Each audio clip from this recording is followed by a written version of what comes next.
Well, first of all, the uncertainty regarding drugs, both in-office drugs and prescription drugs.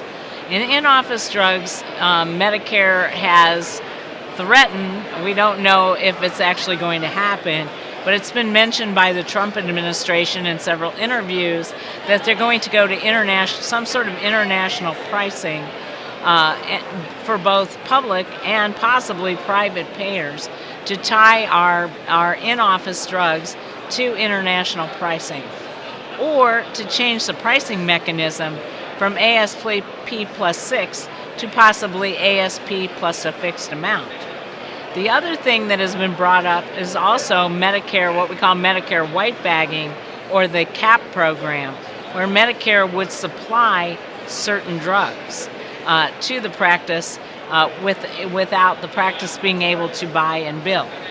And some private payers are currently doing that, but it's a very, very small amount. The third thing that's been proposed in terms of drug pricing is possibly taking all Part B drugs and putting them into Part D. And that would just be insane. I mean, not only that, my business would go bye-bye, but it would be a crazy, crazy system the way it is now. And the information that's electronically available about buy and bill drugs is so much more potent than the information that's really available on prescription drugs that are billed through, say, Part D or the prescription plan from private payers. So the whole drug pricing thing is just a morass. And when you look at most community practices, around 70, if they don't have like a lot of radiation and a lot of imaging, about 70% of their revenue comes from drugs.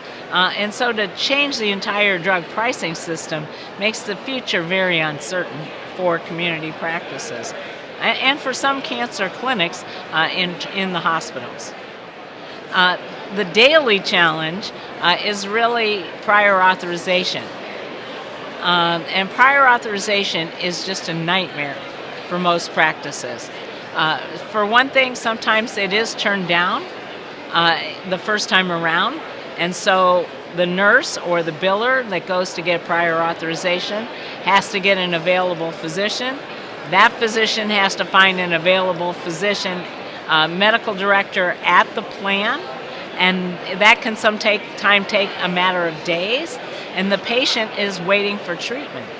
The other thing that happens quite frequently that was actually mentioned in my session by a practice is that you get prior authorization, then when you go to bill the claim, it gets turned down for the fact that you don't have prior authorization when you in fact had it.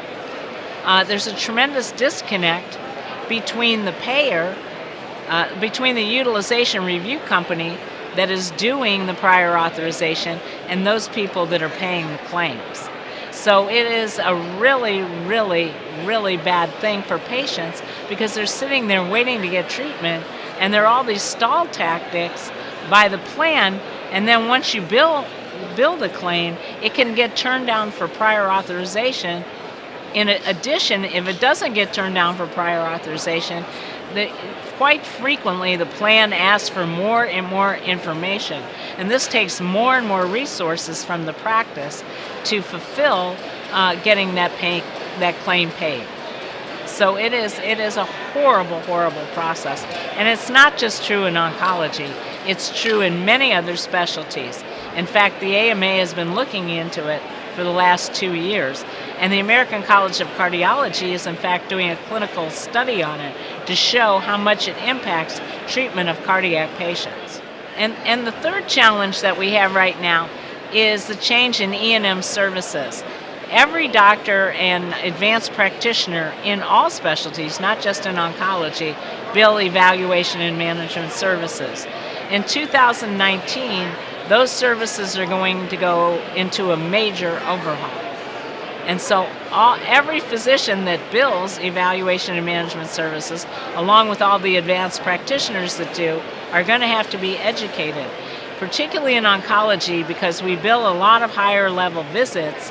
We could actually lose a lot of money if we don't invest in that educational effort. It's a huge change, and it's going to affect everybody.